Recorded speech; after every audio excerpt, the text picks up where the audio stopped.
China is looking to relax its zero COVID policy in some areas despite a rise in COVID cases. Key cities could instead opt for a system where only the most vulnerable people are tested for virus symptoms. This is very unusual in China. A police truck among the targets, the frustration of the fed up spilling over. In this district of Guangzhou City, people are in a hard lockdown, and enough clearly felt like enough. The constant drive for zero COVID strained.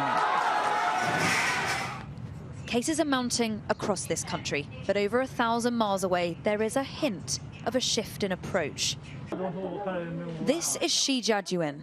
Despite appearances, it's a place where cases are ticking up, but testing is winding down.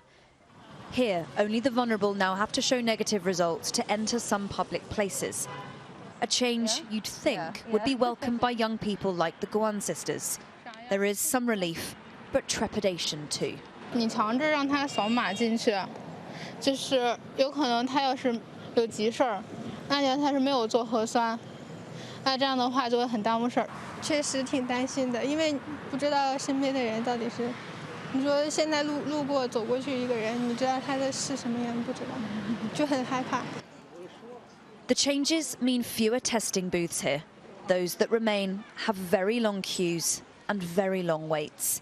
Years of messaging that people should fear the virus may well be hard to shake. 你担心吗? Are you worried? I asked this man. I'm worried I'll infect others and they'll infect me, he says. But it feels hugely significant.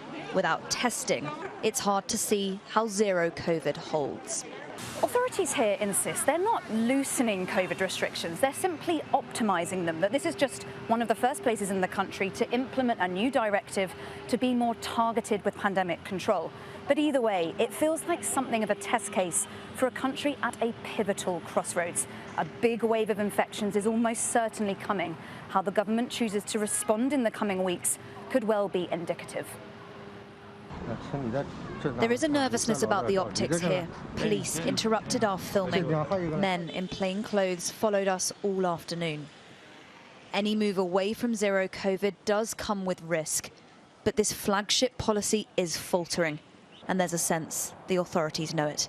Helen Ann Smith, Sky News, Shijiazhuang, Hebei Province.